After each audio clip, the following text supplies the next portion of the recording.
yang di rumah, silakan jawab salam saya. Assalamualaikum warahmatullahi wabarakatuh.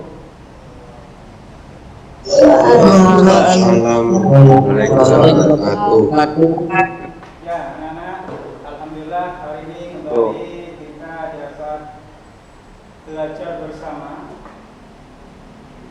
walaupun dengan jumlah yang sangat terbatas yang ada di sekolah dan yang lain virtual di rumah. Tetap semangat, karena ini adalah salah satu bentuk daripada ibadah kita kepada Allah Subhanahu wa Ta'ala. Dan sebaik-baik ibadah adalah belajar, karena tanpa belajar maka kita nggak tahu, nggak ngerti, nggak paham mana yang baik, mana yang buruk, bahkan tidak mengerti bagaimana tata cara beribadah yang baik dan benar. Oleh karena itu, semangat kalian dalam belajar. Semakin semangat kalian dalam belajar, maka semakin baik nilai ibadah kamu kepada Allah Subhanahu wa Ta'ala. Anak-anak, hari ini Pak Cem mau terangkan tentang kurban, yang mana sebelumnya saya sudah terangkan materinya tentang akikah. Kurban ini bagian dari perintah Allah Subhanahu wa Ta'ala, sebagaimana termaktub di dalam surat Al-Kautsar yang berbunyi, A'udzu billahi minasyaitonir rajim. Bismillahirrahmanirrahim. Inna a'tainakal, dijawab anak-anak, inna a'tainakal fasholli li rabbika wanhar, inna syani'akal wal. Ini dasar perintah Allah sebagai dalil nakli yang diperintahkan oleh Allah kepada kita semua. Untuk apa? Melakukan penyembelihan hewan kurban. Tahu artinya yang tadi kita baca? Nggak tahu. Kalau nggak tahu, maka kewajiban kalian belajar bagaimana cara mengartikan Al-Quran dengan baik dan benar. Anak-anak, jangan kalian mudah puas dengan apa yang ada sekarang. Masih banyak ilmu yang kalian belum kuasai, khususnya ilmu agama sebagai agama kalian. Bagaimana kalian beragama dengan baik dan benar kalau kalian tidak punya ilmunya? Maka kalian harus berusaha mencari guru, berusaha mencari tempat di mana kalian bisa untuk belajar. Jangan sampai dalam ibadah itu ngawur atau ikut-ikutan, ya. Harus dengan ilmu yang yakin. Sekarang Pak C terjemahkan. Bismillahirrahmanirrahim, artinya dengan menyebut nama Allah yang Maha Pengasih lagi Maha. Kalau ini pasti bisa semua, ya. Inna a'tainakal kautsar, inna a'tainaka, sesungguhnya aku telah memberi kalian, kata Allah, al-kautsar, nikmat yang banyak. Anak-anak, kalau kita hitung nikmat Allah, pasti kalian nggak bisa menghitung. Cuma kadang-kadang kita kurang bersyukur atas nikmat itu. Kita menganggap hidup ini hanya biasa aja, sehingga hidup ini tidak pernah kita lalui detik per detik, menit per menit dengan bersyukur kepada Allah. Ini sebagai analogi, ya. Kalau kamu saya kasih uang 10.000, 10.000, 10.000, 10.000 setiap detiknya atau setiap menitnya kepada kalian, apa yang kalian lakukan kepada saya? Tentunya minimal kamu akan bilang kepada saya apa? Ucapan apa? Terima kasih. Sebagai bentuk apa? Bersyukur kepada Allah. Kemudian tentunya kamu akan berbuat baik sama saya, karena kamu sudah saya kasih nikmat yang banyak. Bukan hanya 10.000, mungkin kasih yang lain kebutuhan kamu, supaya kamu tetap hidup. Iya kan? Pasti kamu akan berbuat baik kepada saya. Nah, sekarang coba kita kembalikan kepada Allah Subhanahu wa Ta'ala, Sang Khalik yang menciptakan kita semuanya, yang menciptakan saya, menciptakan kalian. Kamu diciptakan oleh Allah yang sebelumnya tidak ada menjadi ada. Ini adalah nikmat sehingga kamu bisa hidup di dunia ini, ya. Sehingga sampai sekarang pun kamu masih bisa hidup. Itu orang yang mati, anak-anak minta dibangunkan kembali oleh mereka kepada Allah supaya hidup di dunia lagi. Untuk apa? Supaya mereka lebih giat beribadah, lebih giat untuk melakukan amalan-amalan kebaikan. Nah, anak-anak, sadar atau tidak sadar, kalian harus sadar bahwasanya setiap detik yang kalian lewati, setiap menit yang kalian lewati, setiap jam yang kalian lalui, Tiap hari demi hari, minggu demi minggu, bulan demi bulan, tahun demi tahun, semuanya nikmat dari Allah. Kalau nggak percaya coba, kamu setiap tarikan napas kamu dan keluarnya napas kamu itu adalah nikmat dari Allah Subhanahu wa Ta'ala. Bayangkan kalau kamu nggak bisa tarik napas kamu, nggak bisa keluarkan napas kamu, apa yang terjadi pada kamu? Ayo anak-anak, apa yang terjadi pada kamu? Ya, tersiksa ya. Kalau nggak bisa napas, ya Pak, tersiksa nggak? Siapa yang kasih nikmat kamu bisa bernapas ini? Apa orang tua kamu? Apa guru kamu? Atau orang-orang yang kamu cintai? Tidak, siapa yang memberi? Allah Subhanahu wa Ta'ala. Bisa ditukar dengan uang 10.000 itu. Yang tadi saya contohkan kepada kamu, saya kasih uang 10.000 setiap detiknya. Bisa diganti dengan uang 10.000 nafas kamu. Itu masih berupa nafas, belum yang lain. Bagaimana kamu bisa melihat? Bagaimana kamu bisa merasakan lewat lisan kamu? Makanya Allah mengatakan inna a'tainaka al-kautsar. Sesungguhnya aku telah memberi kamu nikmat yang banyak. Wa in ta'uddu nikmatallahi la tuhsuha. Kalau kita mencoba menghitung nikmat Allah, maka kita nggak akan bisa menghitung nikmat itu. Kenapa? Saking banyaknya. Cuma kita nggak sadar, dianggap hidup itu cuma hidup aja. Nanti kalau kamu sudah mau mati baru terasa, hidup ini adalah anugerah, nikmat. Apa buktinya? Orang yang mau mati di dalam Al-Quran disebutkan bahwasanya mereka itu dikunjurkan, laula akhartani ila ajalin qarib. Ya Allah, tunda kematianku ya Allah. Itu baru mereka nyadar. Kalau masih seperti ini, masih kadang-kadang nggak sadar hidup itu adalah nikmat. Sehingga nggak pernah berterima kasih sama Allah. Sehingga nggak pernah berbuat baik kepada Allah. Jangankan yang sunnah, yang wajib aja ditinggalkan. Subuh, zuhur, asar, maghrib, isya, kadang-kadang kita tinggalkan. Bukan hanya satu, mungkin dua, mungkin tiga, mungkin empat, mungkin lima-limanya nggak kita kerja. Padahal perintah Allah, fasolli, kamu disuruh sholat. Dengan nikmat yang banyak itu kamu disuruh sholat. Ya, sholatlah kalian semuanya. Jangan sampai pernah meninggalkan sholat, anak-anak. Kalau kalian ingin hidupnya baik, hidupnya benar, hidupnya sukses, hidupnya selamat, kuncinya adalah sholat. Ya, kalau hari ini kamu nggak sholat, apa bedanya kamu dengan orang yang mati? Orang mati nggak sholat. Ada nggak orang mati sholat? Jadi kalau hari ini kalian semua nggak sholat, berarti kamu seperti orang mati. Ya, manusia bergentayangan seperti orang mati. Kemudian perintah berikutnya wanhar dan berkurbanlah. Berkurban ini tidak seperti sholat. Kalau sholat semuanya wajib mengerjakan. Tetapi kalau wanhar, berkurban hanya orang yang mampu dari segi apa? Finansial, dari segi ekonomi. Kira-kira berapa harga seekor kambing untuk korban berapa? Halo, kira-kira berapa? 3 juta ya? Nah, kalian nggak pernah ikut orang tua kamu beli kambing, atau mungkin karena orang tua kamu nggak pernah korban. Walaupun punya sepeda motor, walaupun terkadang juga punya mobil di rumah, tapi nggak pernah korban. Kenapa? Ini kan ironi ya. Sepeda motor bukan hanya satu, kadang 2, kadang 3. Mobil punya. Tadi mau tanya, harga sepeda motor dengan harga hewan kurban mana yang lebih mahal? Jawab jujur, ayo. Yang di rumah boleh jawab anak-anak. Mana yang lebih mahal? Sepeda motor apa? Hewan kurban. Halo, yang di rumah kalau saya tanya dijawab. Mana yang lebih mahal? Kendaraan apa hewan kurban? Yang di kelas saja lah. Yang di rumah kayaknya tidak mau bicara sama Pak C, nggak tahu kenapa. Mungkin malu mau jawab. Karena nggak korban. Ya, nggak usah malu. Keras. Kemarin nggak korban, nggak apa-apa. Tapi ke depan saya akan korban. Tetapi yang mampu ya. Berapa harga sepeda motor hari ini termurah? 17 ya mungkin ya. Sekelas B, sekelas apa lagi? Mio ya. Kita 17. Nah, harga seekor kambing berapa? Harga seekor kambing berapa? Hanya 3 juta. Sudah bagus, 3 juta sudah layak untuk disembelih, dikurbankan. Berapa jaraknya? Kalau 17 dikurangi 3 berarti masih 14 juta. Iya kan?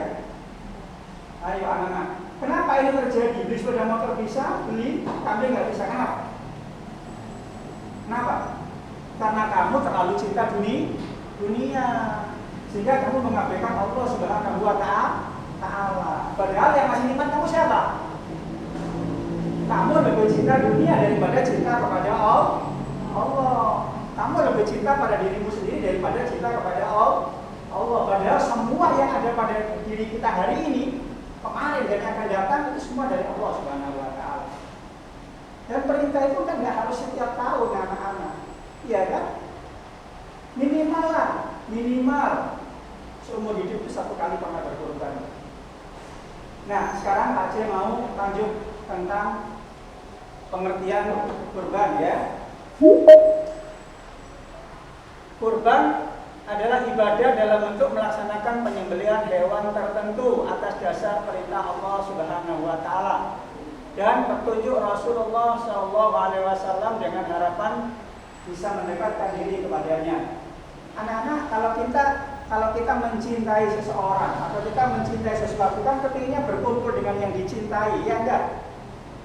Pak C cinta sama si A, maka inginnya selalu kumpul. Ya Pak enggak? Cinta dengan sesuatu, inginnya selalu ketemu dengan sesuatu itu. Nah, kalau kamu cinta sama Allah, tentunya kan kamu ingin mendekatkan diri kan? Padahal nggak susah mendekatkan diri sama Allah, karena Allah itu aqrabu min hablil warid. Allah itu lebih dekat dari urat nadi tenggorokan kamu. Tapi sayang, kamu nggak pernah mendekatkan diri, kamu lalai, kamu lupa. Ya kan? Kamu lalui hidup kamu hanya dengan apa? Sesuatu yang tidak ada guna dan manfaatnya.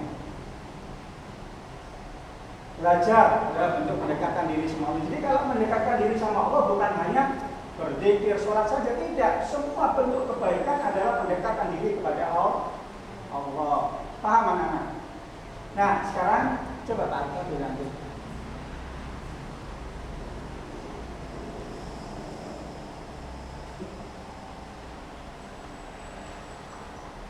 Melaksanakan kurban hukumnya sunnah muakkad. Nah, coba Pak C mau tanya, boleh yang di rumah jawab, boleh yang di kelas jawab. Apa sih yang disebut dengan hukum sunnah muakkad itu?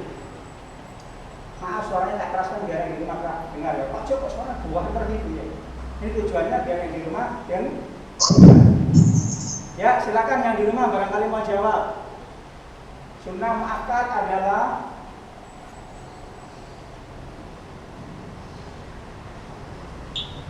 yang di kelas, ini pilihan untuk ke sekolah maksudnya. Apa sunnah muakkad? Jangan takut anak-anak. Ya, salah dalam belajar itu beribadah. Dengan salah itu kemudian kamu jadi benar. Nah, kalau kamu diam saja nggak pernah mencoba, maka mana bisa kamu jadi benar? Karena orang benar itu dari pengalaman salah dulu. Ya, paham ya? Dari gagal dulu baru menjadi benar. Oke, Pak C mau tanya, kalian kenal nggak sih yang disebut dengan hukum wajib? Pernah ya? Pernah dengar yang disebut dengan sunnah? Pernah yang disebut dengan makruh? Pernah ya? Pernah yang disebut dengan mubah ya? Ada 4 ya? Wajib, sunnah, makruh, mubah. Nah, Pak C mau terangkan ya? Sunnah dulu, kalau terangkan semua nanti waktunya nggak selesai. Sunnah ya. Sunnah itu ada 2. Ada yang sunnah muakkad atau sunnah muakkadah, atau sunnah yang ghairu muakkad atau ghairu muakkadah. Paham? Ada 2 ya. Sunnah itu apa? Nah, sebelum kita masuk kepada muakkad dan ghairu muakkad, kita harus tahu sunnah itu apa. Ayo, apa sunnah anak-anak? Kalian jangan takut sama saya ya, kita sama-sama belajar ya. Dalam belajar kita sama-sama teman. Cuma kebetulan saya di depan, ya kan? Jadi kalian santai aja, nggak usah takut ya. Yang di rumah, sunnah itu apa anak-anak? Ini loh, generasi Islam sekarang lemah di dalam beragama. Ini kalau orang lain nyerang kita, pasti kita akan kalah nih, karena kita nggak ada di roh Islamnya. Kurang kecintaannya kepada agama. Yang menyelamatkan kalian itu agama kalian anak-anak. Ya, kalau kalian beragama dengan baik dan benar, dunia kamu selamat, sukses ya. Akhirat kamu selamat, sukses. Tapi kalau kamu nggak baik, ya dunianya juga nggak akan baik. Akhiratnya terlebih nggak akan baik. Maka harus semangat belajar. Agama jangan cuma jadi simbol. Jangan hanya tertera di kartu pelajar atau kartu penduduk. Harus punya nilai di dalam kehidupan. Saya orang Islam, saya harus seperti ini gitu loh. Masa takutnya sunnah aja satu kelas mulai 9A, B, C, D, E, F, G, H, 8 kelas sama terbuka. Loh, nggak ada yang jawab iye. Takut salah, nggak apa-apa salah, nggak akan dimarahin. Pasti dibimbing nanti. Ya, apa sunnah? Coba angkat tangan, yang di rumah boleh jawab. Mana lebih cepat, yang di kelas apa di rumah? Maaf, Pak C senangnya nerangkan anak-anak. Kalau cuma dibaca, ngapain kamu bisa baca sendiri di rumah bukunya? Ya kan? Hukum pelaksanaan kurban sunnah muakkad, tapi nggak ngerti apa sunnah muakkad. Maka perlu dijelaskan. Ayo sunnah dulu sebelum kita masuk ke sunnah muakkad. Apa sunnah? Halo, apa sunnah anak-anak? Fokus. Saya mau tanya wajib dulu wajib apa wajib? Ayo. Loh, kok semuanya dihitung? Saya takut salah ya. Takut nggak jawab itu aja loh ya. Ayo, sehingga semuanya berebut saya Pak. Apa wajib? Yang di rumah boleh menjawab apa wajib itu. Dulu gara-gara kena virus ini ya, virus apa ini? Corona, jadi lupa semua ya. Ya, semuanya udah 2 tahun nggak masuk kan, akhirnya semua ilmunya lupa. Mudah-mudahan sama Allahnya nggak lupa ya. Boleh lupa sama Pak C nggak apa-apa, tapi jangan pernah lupa sama Allah. Boleh lupa sama Pak Eko nggak apa-apa, tapi jangan pernah lupa sama Allah Subhanahu wa Ta'ala. Syukur-syukur masih ingat sama Pak C sama Pak Eko ya. Karena anak nggak akan pernah melupakan orang tuanya, santri tidak akan pernah melupakan gurunya. Hanya murid durhaka yang lupa sama gurunya, sama seperti anak yang durhaka yang melupakan orang tuanya. Karena sekarang kan begitu. Itu dulu guru saya, dulu guru saya apa? Itu tetap guru itu selamanya ya guru. Tanpa guru kamu bukan siapa-siapa. Ya, tanpa guru kita seperti binatang. Gak bisa baca, gak bisa tulis. Emangnya binatang bisa baca tulis? Gak ngerti baik, gak ngerti salah. Ya kan?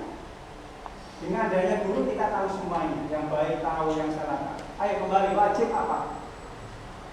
Yang di rumah wajib apa sayang?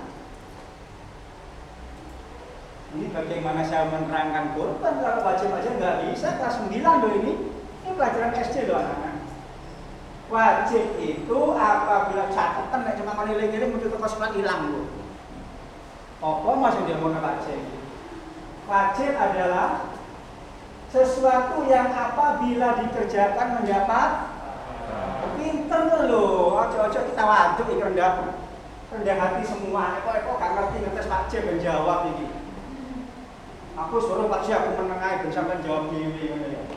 Tak delok salah apa bener jawabannya. Nah, kalau gitu tujuan ilmu nggak berkah nanti. Guru bukan tempat dites dan diuji. Ya. Misalnya mau cerita, tapi kalau cerita tentang guru harus bertemu. Pernah dengar nama Syekh Abdul Qadir Al-Jilani? Pernah dengar? Syekh Abdul Qadir Al-Jilani pernah dengar? Gak pernah dengar Pak Eko, gak pernah ikut tahlil ini kata orang ini. Itu Sultanul Aulia ajanya para wali kan. Hidup bersama dengan 2 orang yang sama-sama alim dan hebat. Jadi 3 itu orang-orang hebat. Cuma sayangnya 2 ini karena dulunya pernah muji, salah, pernah memuji gurunya, sehingga ilmunya nggak berkah.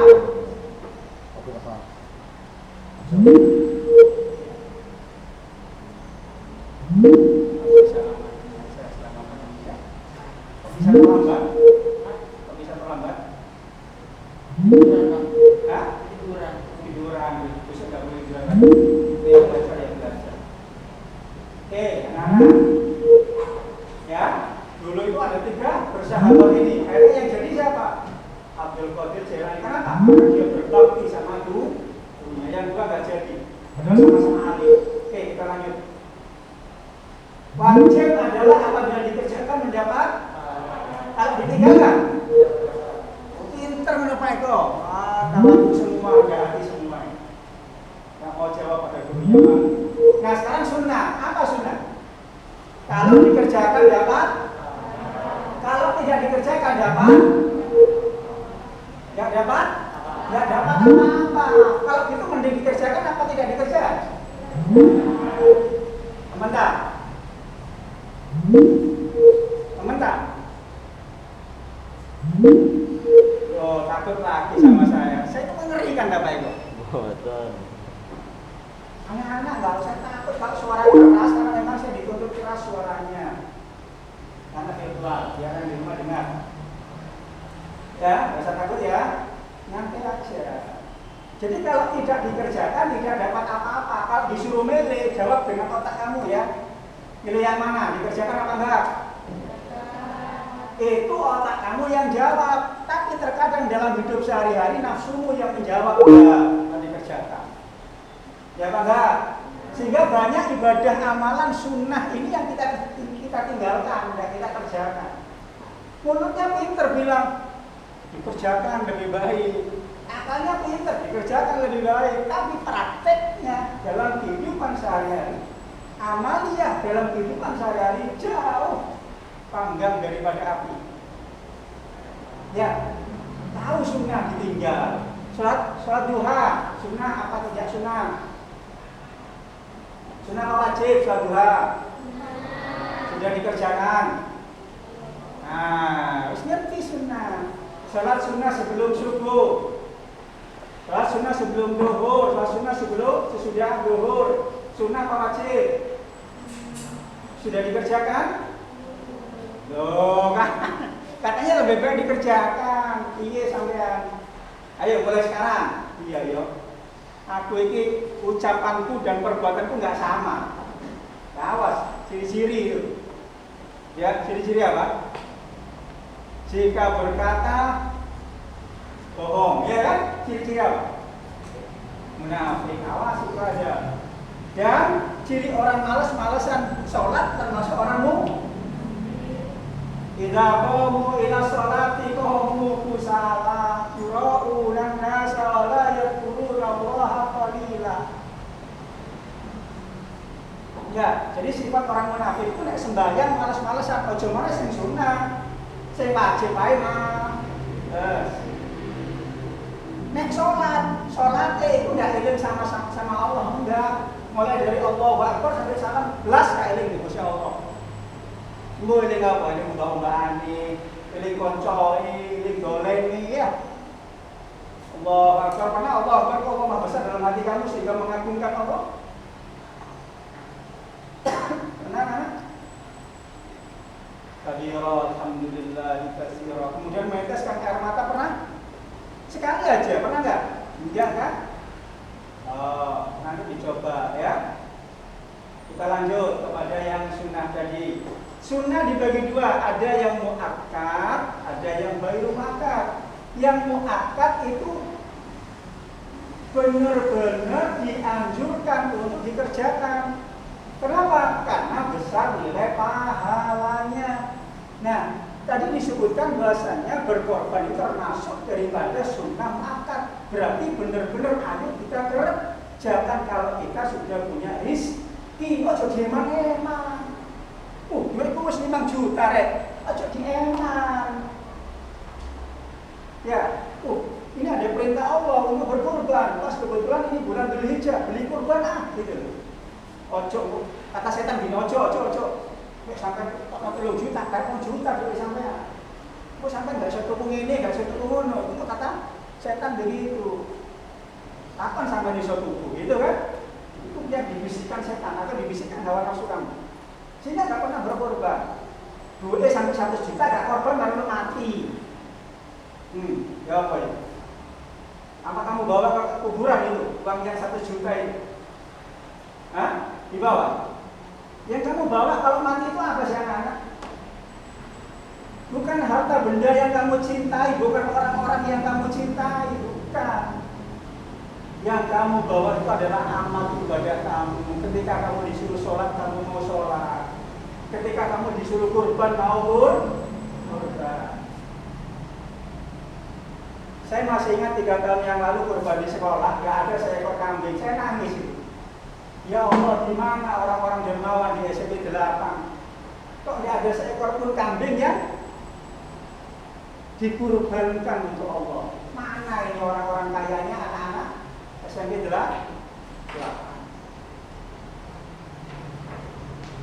Ya, padahal saya tahu setiap diantar sama orang tuanya, kadang-kadang bawa kendaraan, bahkan kadang-kadang diantar mobil. Beli mobil bisa, beli kambing enggak bisa. Mereka naik mati mobilnya digawa, apa kambingnya sih digawa? Kambing yang dikorbankan, yang dibawa mati, apa yang mobil yang setiap hari ngantar kamu? Jawab entah. Ayo. Hah? Kambing yang dikorbankan. Kalau mobil itu hanya kendaraan di dunia, besok kambing yang kamu korbankan jadi kendaraan di akhirat. Yang tidak ngaku. Ya, nanti punya kendaraan di akhirat atau punya kendaraan di dunia? Enak punya dua-duanya. Di dunia punya kendaraan, di akhirat juga punya kendaraan, gitu loh. Makanya ayo kurban anak-anak ya. Muakkad itu berarti benar-benar dianjurkan untuk yang ghairu muakkad ini hanya sekedar anjuran untuk dikerjakan saja. Paham ya? Saya ulang, yang sunnah muakkad dibagi 2 ya. Maksudnya ditulis itu, papannya terdaftar sekali. Sunnah dibagi 2, 1 muakkad, 2 ghairu muakkad. Yang muakkad sangat dianjurkan untuk dikerjakan karena besar nilai pahalanya. Yang ghairu muakkad hanya sekedar dianjurkan. Apa enggak besar nilai pahalanya, Pak? Ya besar juga, tapi lebih besar yang muakkad. Sampai sini ada pertanyaan? Kalau tidak ada, kembali ke layar yang tadi. Tak lancar ya? Tak lancar. Tunggu anak-anak ya. Please, kalau saya lihat itu ya. Kita kembali ke sini ya. Anak-anak, perintah kurban itu sebenarnya adalah bermula daripada sejarah Nabiullah Ibrahim alaihi salatu wassalam bersama istrinya Siti Hajar bersama putra tercintanya bernama Nabiullah Ismail alaihissalatu wassalam. Ini ujian Allah. Wa idzqala Ibrahim, dan ketika Nabi Ibrahim itu diuji oleh Allah, selalu ujiannya disempurnakan oleh Nabiullah Ibrahim. Nabi Ibrahim itu setiap tahun kalau kurban, anak-anak kasih tahu ya, biar kamu ngerti. 100 ekor unta. Setiap tahun itu 1000 ekor kambing. Ada hari ini orang kaya raya, bahkan sekelas menteri dan presiden yang berkorban 100 ekor unta. Ada? Ada nggak? Hah? Nggak ada ya? 1000 ekor sapi ada? Nggak ada. Ini bentuk apa? Kecintaan Nabiullah Ibrahim kepada Allah. Harta itu nggak dipandang apapun oleh Nabiullah Ibrahim, kecuali harta itu hanya dijadikan jembatan untuk pendekatan diri kepada Allah Subhanahu wa Ta'ala. Kita kan enggak, harta ditumpuk-tumpuk. Alhaakumut takatsur hatta zur,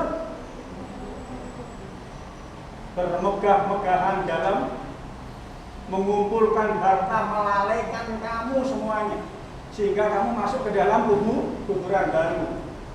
Nabiullah Ibrahim enggak korban 1000 ekor kambing, 100 ekor unta. Lihat kecintaannya sama Allah. Kecintaan Allah daripada dunianya. Sampai suatu saat orang memuji, hebat Nabi Ibrahim ini. Nah, ketika dipuji seperti ini, muncul sifat kemanusiaannya sebagai seorang nabi. Ngomong apa? Jangankan cuma 100 ekor unta, 1000 ekor kambing. Waktu itu beliau belum dikasih anak sama Allah.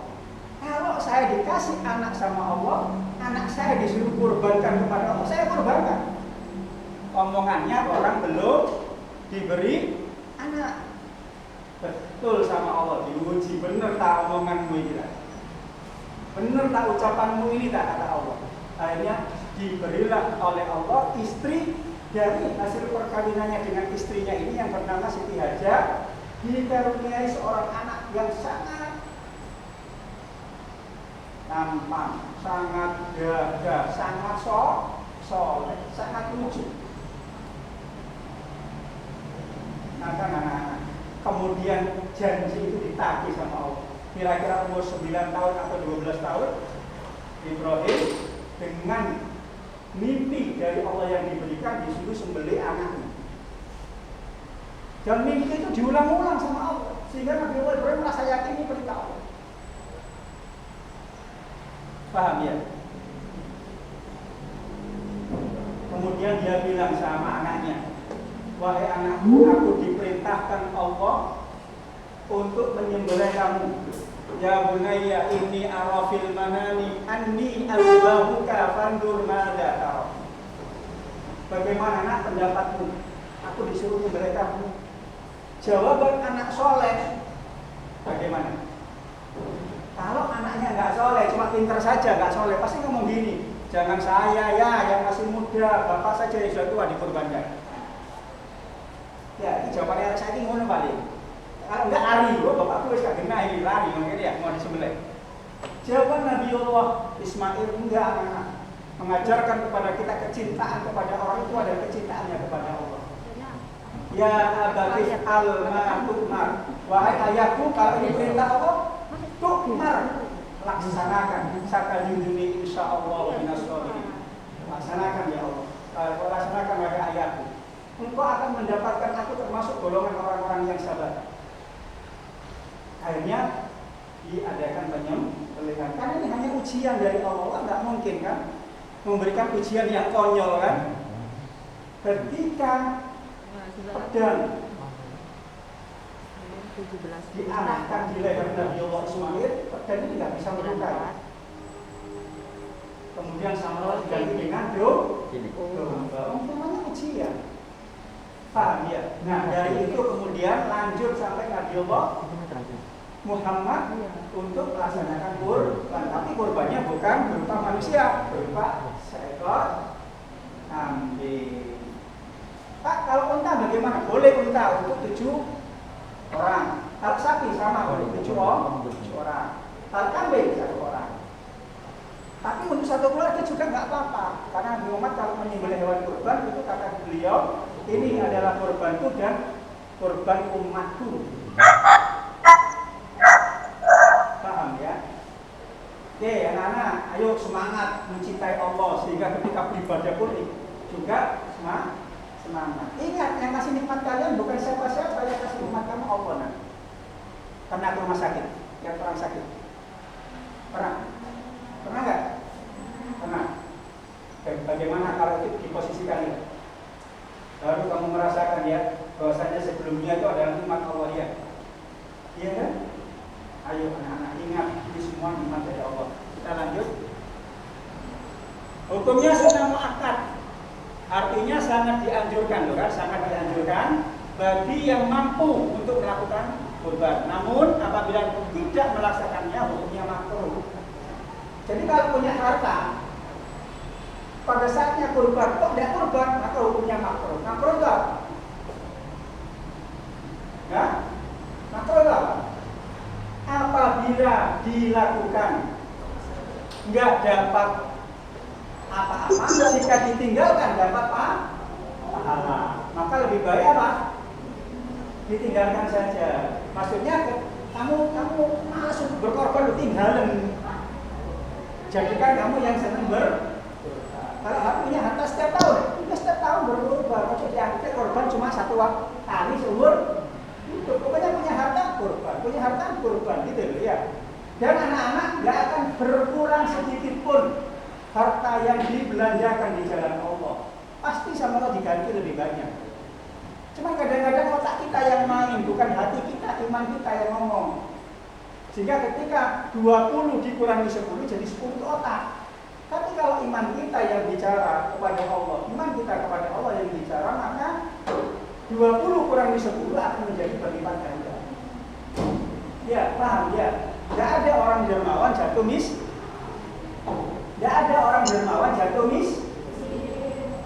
Yang ada yang miskin itu wong sing pelit. Cara wis miskin pelit bisa, aduh sih kok jadi harap sugih, nggak mungkin sugih. Nah, ya. Oke, semangat anak-anak ini, kita lihat.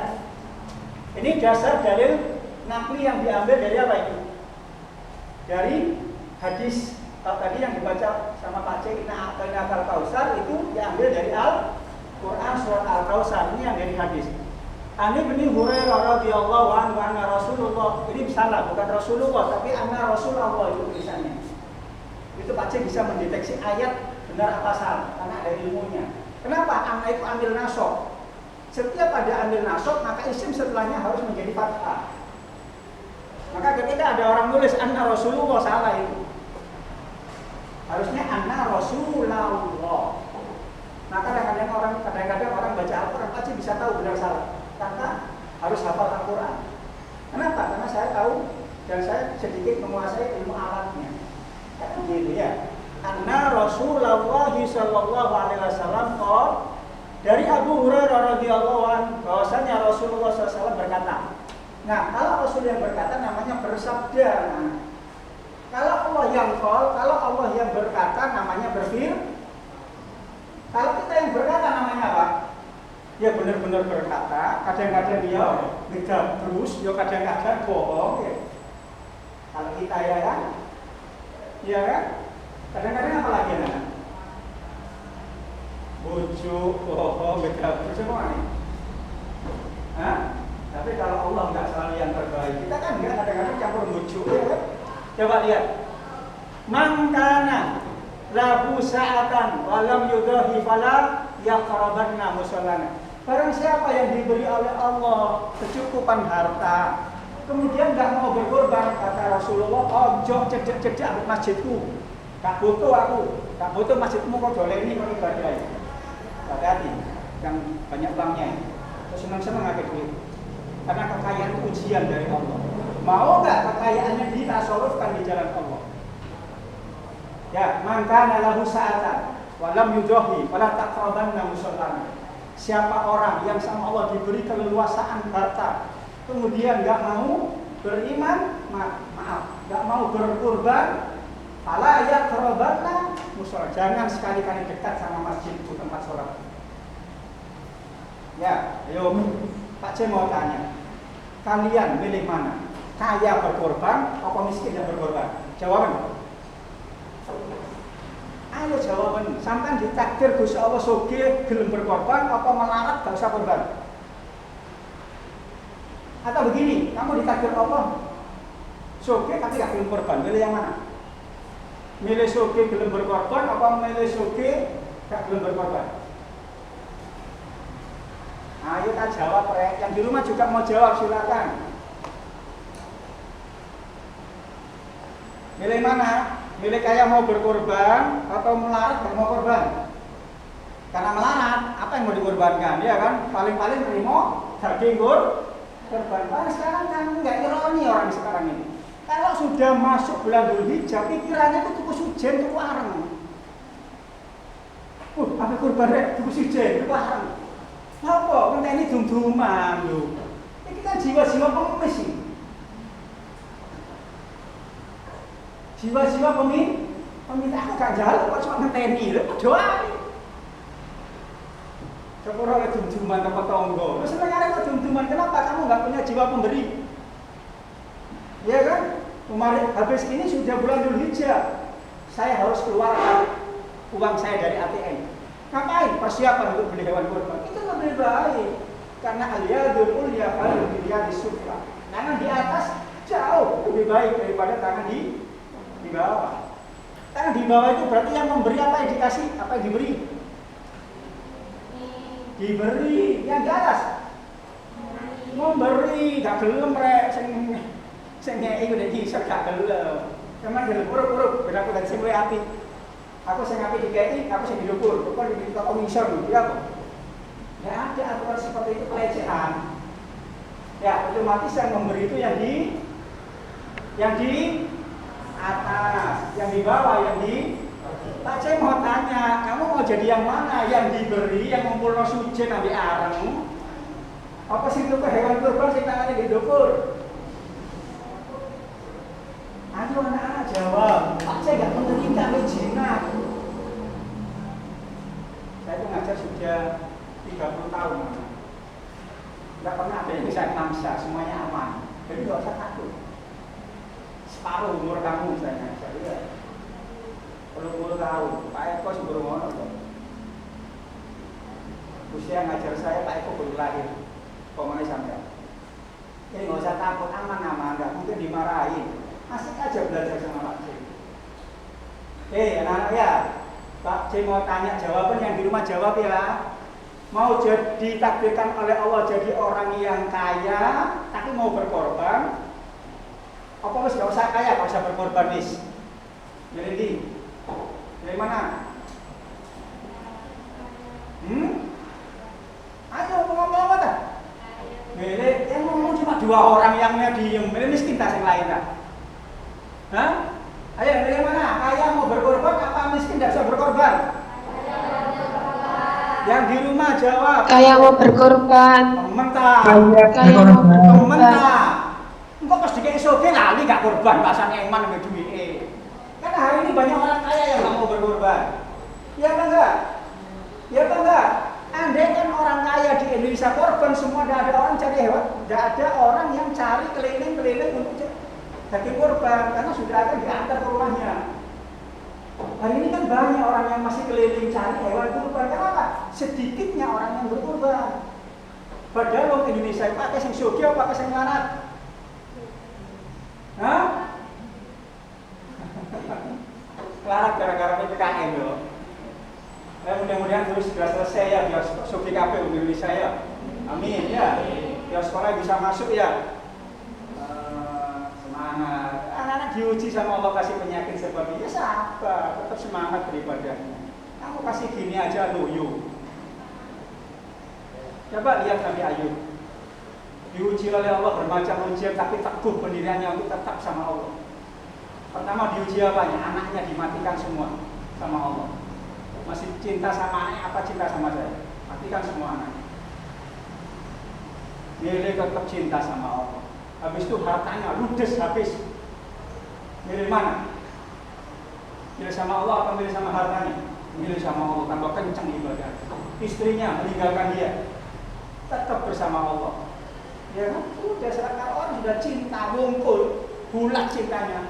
Udah apapun yang terjadi nggak akan bisa meluluhkan dia untuk mencintai sesuatu yang dicintai. Kadang-kadang kita dikasih sedikit ujian sama Allah, katanya Allah jahat Allah. Aku sudah minta berulang kali nggak diberi sama Allah. Jangan, Allah itu tahu yang terbaik buat kamu. Kamu aja yang kadang-kadang sok pintar. Kalau minta sama Allah harus diberi. Bisa jadi yang kamu minta bahaya buat kamu kan? Maka Allah nggak beri. Kamu akan diberi yang terbaik setelahnya. Itu loh anak-anak ya. Paham ya? Pokoknya sama Allah baik-baik aja karena Allah tahu yang terbaik buat kalian. Kamu aja yang kadang-kadang sok pintar, seakan-akan mengatur hidupnya sesuai dengan keinginannya. Oke, kita lanjut sampai sini. Ada yang mau tanya? Awas, yang duit, daging korban, cedek ambil. Jangan dekat-dekat sama musolana, tempat sholatku. Berarti kayak masjid, langgar, surau, cedek. Tak butuh ya Allah. Kayak ini maksudnya ada kalau tak belum nurut. Anak-anak, kalau hari ini kamu semua kebutuhanmu tak cukupi sama Pak C, terus kemudian kamu tak perintah sama saya, mau nurut apa enggak? Kalau kamu bersyukur pasti nurut. Ya, kamu setiap hari tak belanjain 100 ribu. Sekolah tak biayain semua. Sudah pokoknya semua kebutuhanmu Pak C penuhi. Aku penuhi semuanya. Kira-kira nurut atau enggak? Tak suruh kira-kira berangkat apa enggak? Kalau dia bersyukur pasti nurut. Ya kan? Kalau dia enggak berangkat berarti dia enggak bersyukur. Juga ya nikmat enggak melaksanakan. Ya. Kita lanjut ya. Nah, sekarang ketentuan hewan kurban anak-anak. Apa saja hewan yang dikurbankan? Hewan atau binatang yang diperbolehkan untuk dijadikan kurban ialah unta, sapi, kambing, kerbau, dan biri-biri. Itu jenis hewan yang dikurbankan. Tapi kalian, nah ini tak kasih solusi buat kalian yang nggak punya uang. Bener-bener nggak punya uang untuk beli itu. Unta, sapi, kerbau, kambing, biri-biri, domba, nggak punya uang. Maka kalau bisa, apapun korbankan saja untuk mengalirkan darah di hari Nahar itu. Tapi bukan termasuk korban ya, tapi sebagai bentuk kecintaan kita kepada Allah. Minimal ada ayam wis korbanmu ayam wis, tapi nggak masuk syariat. Cuma ini bentuk, ya Allah hari ini saya belum mampu membeli kambing. Ini saya punya ayam, punya bebek. Sudah, pokoknya hari ini hari dialirkannya darah binatang. Udah potong aja kayak dimasak, kasihkan tetangga, sebagian makan sendiri kan. Nanti kalau sudah dikasih oleh Allah rezeki baru beli kan. Kalau dikasih banyak rezekinya beli ya semangat dia beribadahnya sama Allah ya. Anak-anak gak ada sesuatu yang lebih mencintai kamu daripada cintanya Allah sama kalian. Cinta yang lain itu bohong dan penuh dusta. Paham? Ayo, siapa yang mencintai kamu? Pacar kamu, bujukan itu. Kamu dibujuk itu belum damai. Payah cinta ngomong sehidup semati. Begitu mati, merek mati. Melok guna kuburan. Enggak paling meniwis ganti pacar mana? Lucu. Iya kan? Sudahlah, apapun selain Allah itu cintanya semua kan? Bahkan orang tua kita juga kalau kita mati nggak mungkin ikut mati. Dia harus berjalan aku nggak selamat, gitu kan? Ya, tapi Allah lihat. Kamu kalau nakal sama ibumu dijewel, kadang-kadang dipukul. Sama Allah kamu nakal pernah diapain nggak? Diapain nggak? Hah? Nakal, maksiat saiki, dia sepuro minta maaf, minta ampun sama Allah itu sudah dilebur sudah dosanya. Paham ya? Ini bentuk cintanya Allah. Sebanyak apa dosa kamu sama Allah? Kalau kamu bertobat dan benar-benar mau tidak mengulangi, maka Allah akan hapus dosa kamu. Gak pernah dijahil sama Allah ya. Gak pernah dimarahin sama Allah. Kan bentuk cintanya sama kamu. Siapapun pendosa yang melakukan dosanya di pagi hari, Allah bentangkan tangannya di waktu sore untuk menerima taubatnya orang yang pendosa-pendosa. Siapa yang melakukan dosa di malam hari, Allah bentangkan tangannya di pagi hari untuk menerima taubatnya orang yang berdosa di malam hari ini. Ini bentuk cintanya Allah sama kalian. Ditunggu sampai kamu nafas terakhirmu. Kalau sudah nafas terakhir ditutup sudah. Tidak ada taubat. Kalau sudah, nah itu sudah ditutup sudah. Malam yuhordir sebelum nafas sudah sampai di tenggorokan masih dibuka pintu taubat karena cintanya Allah sama kita. Oke, sampai sini. Lihat, unta yang sudah berumur 5 tahun. Kenapa? Kalau sudah 5 tahun berarti sudah layak disembelih karena sudah besar. Sapi atau kerbau yang sudah berumur 2 tahun, karena sebelum 2 tahun sapi kerbau itu kecil, belum layak disembelih kecil. Karena saya termasuk orang yang memelihara sapi, jadi tahu perkembangan sapi. Pokoknya sapi itu berumur 2 tahun, cilik lah, kecil. Paham ya? Kemudian kambing yang sudah berumur 2 tahun, kambing saya kacangan. Kalau domba 1 tahun sudah di bawahnya ada. Domba atau biri-biri yang sudah berusia lebih dari 1 tahun boleh dikorbankan karena sudah besar. Kalau domba lebih cepat perkembangannya. Pak, nggak punya ini semua Pak. Pak saya tadi sarankan apa? Sembelihan yang mana pokoknya nyembelih manusia ya. Sembelih apa? Ayam. Terus pokoknya di hari Nahar itu alirkan darah.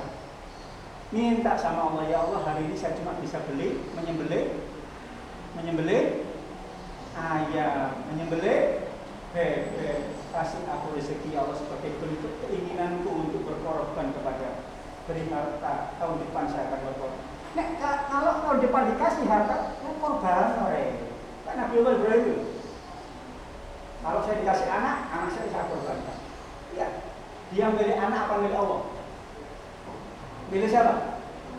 Milih Allah. Sama istrinya juga gitu. Kecintaannya sama istri luar biasa. Tapi ketika Allah uji untuk tinggalkan istrinya, ditinggal istrinya. Hei Ibrahim, tinggalkan istri sama anakmu bil wadil muqaddas tua, di sebuah tempat yang dalam di bawah jurang. Tinggalkan dia berdua.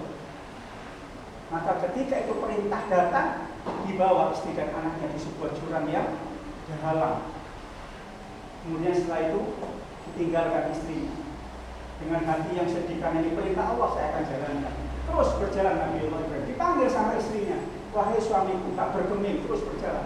Wahai suamiku, 2 kali, 3 kali dipanggil, tak bergeming. Sampai kemudian istrinya bertanya, wahai suamiku, apakah ini perintah dari Allah? Jawabannya, iya wahai istriku, ini perintah dari Allah. Kerjakan. Padahal anaknya masih bayi. Oh saya gelem tadi mengatakan diperintahkan. Kok kita sholat gak ngeloroyati, males sholat. Pokoknya sekelas Nabi Ibrahim luar biasa jauh. Nah sampai di situ kemudian Allah buat rencana, ya kan? Pasti perintah Allah itu ada rencana yang terbaik.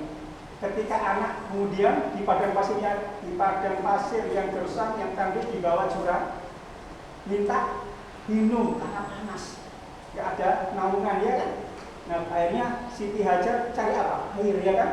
Dari Bukit Sofa ke Marwah. Sekarang dijadikan apa namanya? Haji, ritual haji. Kemudian dari hasil pencarian air nggak dapat airnya, kakinya Nabiullah Ismail waktu kecil dihentak-hentakkan di tanah kan, namanya anak bayi nangis ya. Dari itu kemudian keluar amal Islam, keluar air yang kemudian sekarang bisa diminum oleh orang yang beribadah haji dan seluruh orang di dunia yang minum airnya. Jadi semua perintah pasti ada hikmahnya. Kita saja ketika diperintah itu malas, padahal hikmahnya luar biasa bagi orang yang beriman kepada Allah. Lalu dilanjut.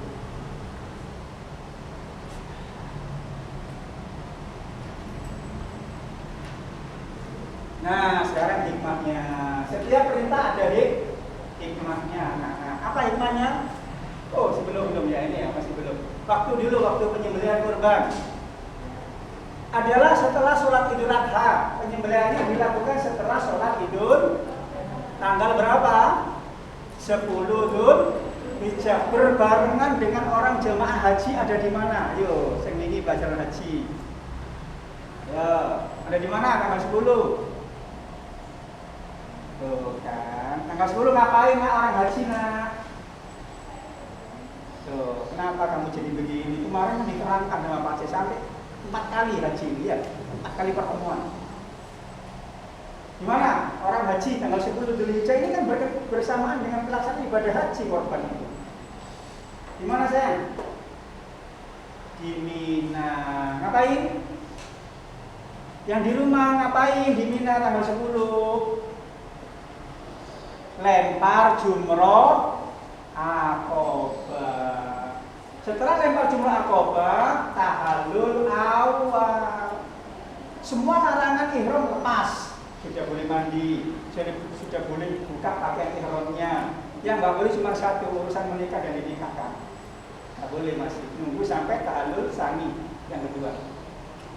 Ngomong sama kelas 9 ya. Apa sih? Tawadhu mana nak? Anda hati Pak, saya nggak mau jawab Pak. Semangat ya. Kita lanjut. 11, 12, 13 yang dikenal dengan hari tasyrik.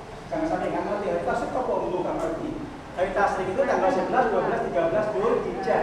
Itu masih diperbolehkan untuk penyembelihan hewan kurban. Paham ya? Pak Cem mau tanya, tanggal 11, 12, tanggal 13 jamaah haji ada di mana? Kemarin kalau kamu mengikuti haji pasti bisa.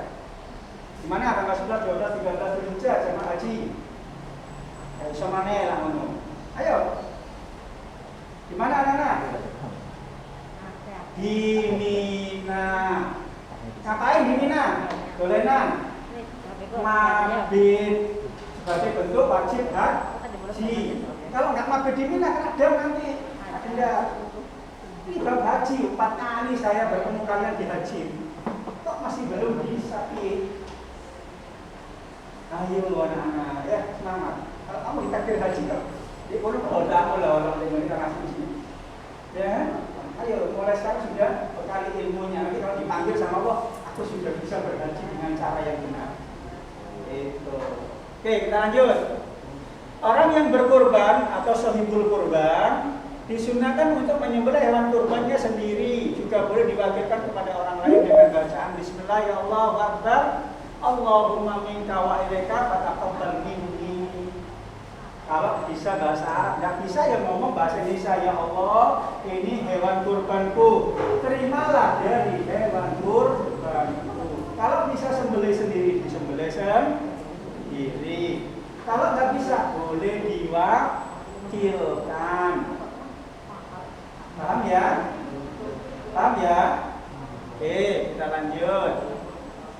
Ini artinya, dengan nama Allah Maha Besar, kurban dari mulia. Buat 3 kali pertemuan ya. Besok lagi untuk kurban tentang hikmahnya hari ini sampai ini aja dulu. Biar tak habis materinya ya. Sampai sini ada pertanyaan tentang kurban anak-anak? Tapi ditakoni nggak iso. Ada pertanyaan yang di rumah? Tidak ada Pak. Ditanya kalau bisa. Masih mau tanya kalau kamu nggak bisa, kalau kamu nggak jawab, kalau kamu nggak tanya. Anak-anak. Tadi disebutkan penyembelihan hewan kurban kan batas akhir sampai tanggal 13. Atau yang disebut dengan hari tasyrik, ya kan? Batasnya sampai jam berapa? Kalau tanggal 10, 11, 12, 13 disembelih kapanpun bisa. Boleh pagi, boleh siang, boleh sore, boleh malam. Tapi untuk yang tanggal 13 sampai kapan? Ini nggak kamu tanyakan tadi. Begitu dikasih pertanyaan, bingung nggak sih jawab?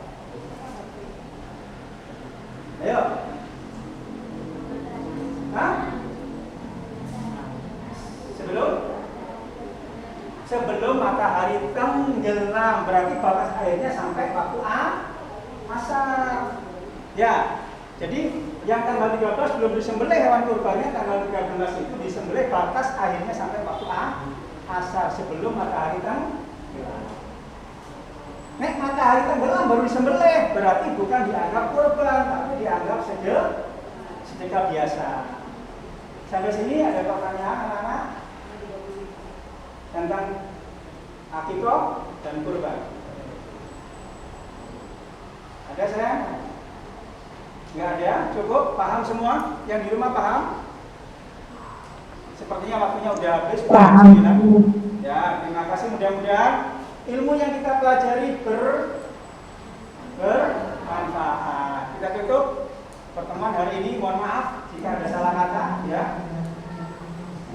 Kita akhiri dengan pembacaan doa kafaratul majelis semuanya. Bismillahirrahmanirrahim. Subhanakallahumma wa bihamdika asyhadu an la ilaha illa anta astaghfiruka wa atubu ilaik. Wassallallahu ala sayyidina Muhammad walhamdulillahi rabbil alamin. Wassalamualaikum warahmatullahi wabarakatuh. Waalaikumsalam.